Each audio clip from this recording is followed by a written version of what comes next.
Hi everyone, welcome to the next part of Aron My System. Shout out to Watches, who was the top cheerer on my Twitch stream last week with 1868 bits. Awesome support by him. Watches has a passion for chess and he has a nice educational chess website as well. I will post a link to it in the video description. Ginarook, who was the second top cheerer with 314 bits, and Chess Poems, who was the third top cheerer with 30 bits last week. Thanks a lot for the support, guys. Much appreciated. The customary quote: do not always be thinking of attack. Moves that safeguard your position are often far more prudent. A reflection on defense in chess from Aron Nimzowitsch. Now, a review of the last part where we finished the first chapter on the center and development, after going through some examples of declining gambits and how a center pawn should always be taken if this can be done without too great danger. And we also went through game 1 and 2 of the illustrative games at the end of the book, as referred by Herr Nimzowitsch. So now, moving further into the book, we begin chapter 2 on open files, where Nimzowitsch gives an introduction to the theory of open files along with general considerations and some definitions. He writes, the theory of open files, which was my discovery, must be regarded as one of the pillars of my system. I published the law of the establishment of outposts in open files about 14 years ago. Since my system was written between 1925 to 1927, that means roughly around 1911 or 1912. And Nimzowitsch continues, but at that time I had not yet arrived at the perception that this maneuver must logically be subordinate to the main objective of any operation in a file, namely the eventual occupation of the 7th or 8th rank. In other words, in order to break down the enemy's resistance in a file, we must establish outposts in it, but without for a moment relaxing our aim at the 7th rank, whose occupation must be regarded as the ideal to be arrived at in such operation. The establishment of an outpost is therefore merely a subsidiary or less important maneuver. And here Nimzowitsch gives the definition of an open file with a skeleton position on board. He writes, a file is said to be open for the rook when no pawn of his is in it, or if there be one, it is masked, as for example it is in the h file here. Since the white rook on h3 sits on top of the h2 pawn, it is not obstructed by it. And Nimzowitsch further explains with another skeleton position. He writes, this definition implies that in deciding whether a file is open or closed, we are not concerned with the question whether that file gives an avenue of attack on unoccupied peaceful points or on living enemy pieces, which are as a rule pawns. There is in fact no fundamental difference between play against a piece or against a point. Now in this position the white rook is attacking the black pawn on h7. And Nimzowitsch writes, suppose the h7 pawn is removed. The white rook is still attacking the point on h7, which he wishes to conquer. In either case, he will attempt with the further material which he has at command, since this is only a skeleton position, to establish a preponderance or majority at h7, that is, bring up more pieces to the attack of this point than the defense can command. Having succeeded in doing this, he will ultimately play rook takes on h7 or rook h7 as the case may be. That is to say, our procedure is the same, whether we are attacking the point h7 or a black pawn at that point, for the measure of the mobility of the pawn will tend to 0, since every object of attack must be made as nearly immobile as possible. For example, if you push the pawn to h5, then the rook captures it first and then follows by moving to h7 anyway. Further into the book, Nimzowitsch discusses about the genesis or forming of open files by peaceful means or by assault. The objective. He writes, from the definition of an open file, it follows at once that a file will be opened by the disappearance of one of our own pawns. This disappearance will be brought about peacefully if the enemy feels it incumbent on him to exchange one of our well-placed central piece and the recapture is made by our pawn. Nimzowitsch explains this through an illustration of the Italian game, where we have e4, e5, knight f3, knight c6, bishop c4, the Italian game, knight f6, d3, bishop c5, knight c3, d6, and bishop e3, challenging black's bishop. And bishop takes on e3 here opens the f file for white after recapturing with the f pawn. And Nimzowitsch further writes, we must here stress the word central, for it will be but seldom and never in the opening that you will be able to force your opponent to open a file by the exchange of a piece which you have posted on a flank. You will gain your object much more quickly if it is centrally posted, for pieces thus established in the middle of the board, exercising their influence in all directions, are those which will be exchanged. And Nimzowitsch gives another illustration here from a game between George Allen Thomas versus Alexander Alekhine in 1925, where we have e4 and knight f6, the Alekhine defense, d3, c5, f4, knight c6, knight f3, g6, bishop e2, bishop g7, knight d2, and d5 by Alekhine striking at the center. Then followed castling, king h1, b6, e takes on d5, queen takes on d5, queen e1, bishop b7, knight c4, knight d4, knight e3, queen c6, bishop d1, and knight d5. Nimzowitsch writes, black's knights are centrally posted and white finds himself forced to exchange them. So knight takes on d4 and c takes on d4, opening the c file for black.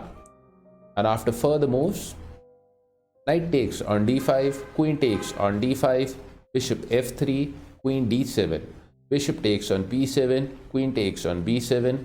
The opening of this c file is considerable. Then followed c4. On c2, the pawn would have been untenable or difficult to defend. D takes on c3, capturing en passant, opening the d file also for black, since black's own obstructing pawn at d4 disappears. Quoting Nimzowitsch, every pawn is an obstruction to their own rooks. B takes on c3, rook c8, followed by rook d8 with play in both the c and d files for black.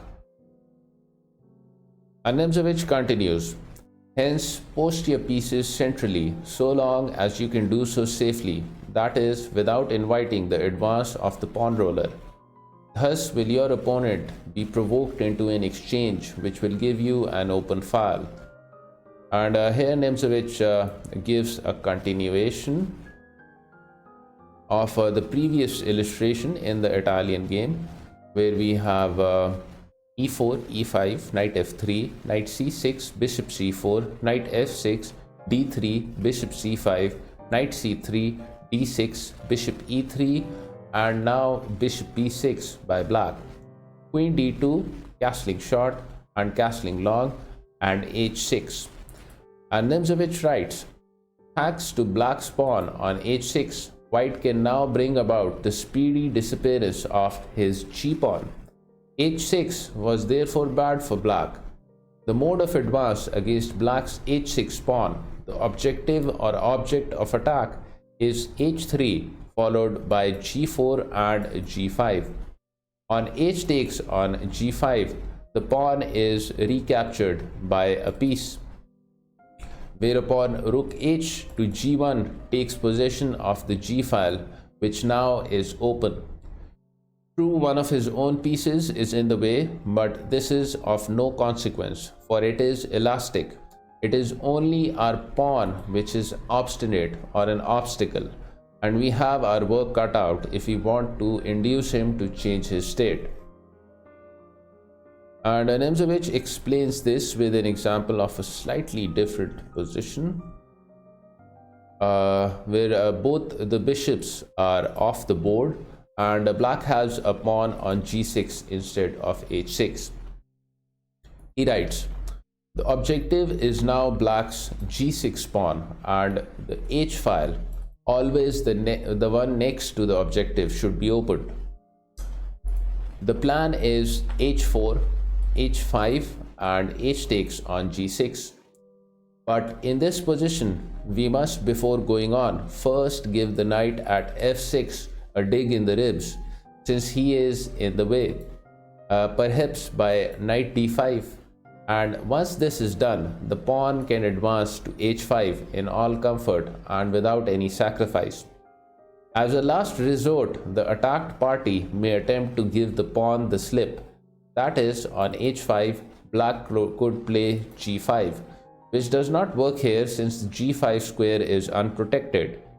If, on the other hand, the square on g5 were protected, black could answer h5 with g5, and white would be confronted with a problem of serious proportions. It might ultimately turn out that the opening of a file could not be forced. To sum up, no pawn exchanges, no file opening. No file opening, no attack. And moving further, Nimzowitsch discusses about the ideal or goal of every operation in a file, on some accompanying phenomena, marauding raids, enveloping operations. He writes, the ideal which lies at the root of every operation in a file is the ultimate penetration by way of this file into the enemy's game, that is to say, to our 7th or our 8th or 7th rank. And Nimzowitsch continues, a very important postulate is the following. Suppose that by operating in the D file, we reach the 7th rank by a roundabout way, say rook to d4, rook a4 and rook a7. This cannot be regarded as a direct exploitation of the D file. And Nimzowitsch explains this concept with the help of an illustration where we have this position on board with white to move. He writes, line of operation, the H file. This will be seized by queen h1 check. So king g8 and now queen h7 check or queen h8 check.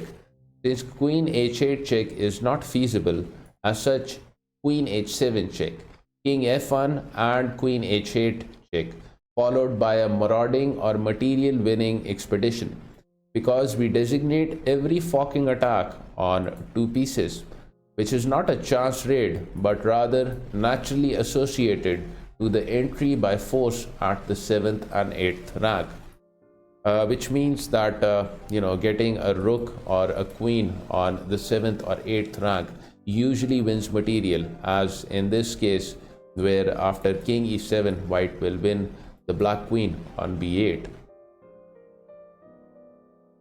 And here Nimzowitsch gives another illustration of almost the same position, where the black queen is on d7 instead of b8. He writes, here our method would be queen h1 check, king g8, queen h7 check, king f8, queen h8 check, king e7, queen takes on g7 check, king e6, queen takes on d7 check, king takes on d7, and after g7 the result would be no less unpleasant for black. We may describe this triangular maneuver of the white queen h7, h8 and g7 as an enveloping attack. Putting it shortly, we must say, given deficient resistance, that is, no enemy pawn on h6 or h4, the attacker, after safeguarding the lines of invasion, raids the 7th and 8th ranks, where it is not uncommon to be rewarded with the chance of a marauding or material winning expedition, or of an enveloping attack. So far, the operation has been as readily intelligible as it is easily executed. Unfortunately, in real life, there are often great obstacles to overcome. And here Nimzowitsch talks about the possible obstacles to be met within the line of operations, the block of granite and how to mine it, the conception of protected and unprotected obstacles, which are pawns, the two methods of conducting the attack against obstructing enemy pawns, the evolutionary and revolutionary attack. He writes, "We have seen how great may be the significance of a forced entry into the 7th and 8th ranks. This being the case, it is natural to presume that nature herself, so to speak, may have done something for the protection of this sensitive area, just as good wise Mother Nature has given the human heart a place magnificently protected behind the ribs." And here Nimzowitsch gives an illustration where we have another skeleton position on board. He writes, "Here the pawn at g6 prevents white from invading the 7th rank. The road to the 7th or 8th rank leads only over my dead body," the pawn seems to say. If, however, this g6 pawn was protected by another pawn, it would be futile to run one's head up against such a block of granite by, say, tripling our forces in the file. Rather, will it be the path of wisdom first to mine it by, for instance, h4, h5 and h takes on g6, after which the granite block will have shriveled up to a defenseless pawn leg. In this same illustration, b5 followed by b takes on c6 has the effect of such a mining operation. The pawn, as we have before insisted, is to be regarded as a sure defender. Protection by pieces may almost be called a confusion of terms. The pawn alone will stand on guard solidly, patiently, without a grumble. Hence, a protected pawn means a pawn protected by one of his fellows, in other words, another pawn. If our pawn has been enticed away from the confederation of pawns, he will be subject to attack by many pieces. The obvious idea is then to win the pawn by piling up our attacks on it, firstly for the sake of the gain in material, but secondly in order to break down the resistance in the file. This will be technically managed by first bringing up our pieces into attacking positions. A hot fight will then be waged round the pawn. As often as we attack, black covers. So we now seek to obtain the upper hand by thinning the ranks of the defending forces, which can be done A. by driving them away, B. by exchange, C. by shutting off one of the defending pieces. That is to say, we transfer our attack from our opponent to his defenders. And here Nimzowitsch gives an endgame illustration where we have this position on the board. Nimzowitsch writes, rook h2, king h7, rook h1. White can pile up the attack since the obstructing pawn at h6 is without pawn protection. Bishop f8, knight f5, rook b6. Attack and defense balance one another. But by white's next move, d6, the defending black rook on b6 will be shut out of the fight and the h-pawn will fall, while simultaneously the entry into the 7th and 8th ranks via the h-file will be made possible. Had two black rooks stood on their third row, rook a6 and rook b6, the sacrifice of the exchange by rook takes on d6 would have been possible, but with the rook so placed on the third row, such a move as bishop takes on d6 would be very bad for black. For the consequence would be rook takes on h6 check, king g8, rook h8 check, king g7, rook h7 check, king f6, and now a waiting move, rook g7. Again we are assuming that the black rook is on a6 over here, and after rook to g7, rook to h6 will be checkmate. And then Nimzowitsch gives another illustration regarding an evolutionary attack with the following skeleton position. He writes, the play would be knight e6 check, king g6, knight takes on d8, rook takes on d8, and rook takes on f6 check. That is, the ranks of the defenders are thinned by exchange. The maneuver against the obstructing pawn so far considered is contained in the concept evolutionary attack, the whole manner of concentration against one point in order eventually to get superior forces to bear upon it implies this. The goal too was symptomatic or displaying. It was in fact partly material gain, the win of a pawn was welcome, which tempted us, partly the ideal of conquering the 7th rank. This mixture of motives was significant. Moving further, Nimzowitsch now gives an example of a revolutionary attack with this skeleton position. Now let's consider that rook a1 check is not an option here, since black has let's say a rook on b8. Nimzowitsch writes, play in the h file by rook h1 here would serve no purpose because of either knight f6 or h6 with a grey knight block in the file. How may white otherwise make use of the h file? The answer is that he gives up all idea of material profit and instead does everything, stops at no sacrifice in order to get the offending h7 pawn out of the way. Hence, rook takes on h7 check, king takes on h7, and rook h1 checkmate. Simple as is this ending, it seems to me to be of the greatest importance as bringing clearly before us the difference between the evolutionary and revolutionary forms of attack. And with that we end this part of my system, and we shall continue from here in the next part, where I hope to conclude this chapter on open files. Alright, till next time, take care.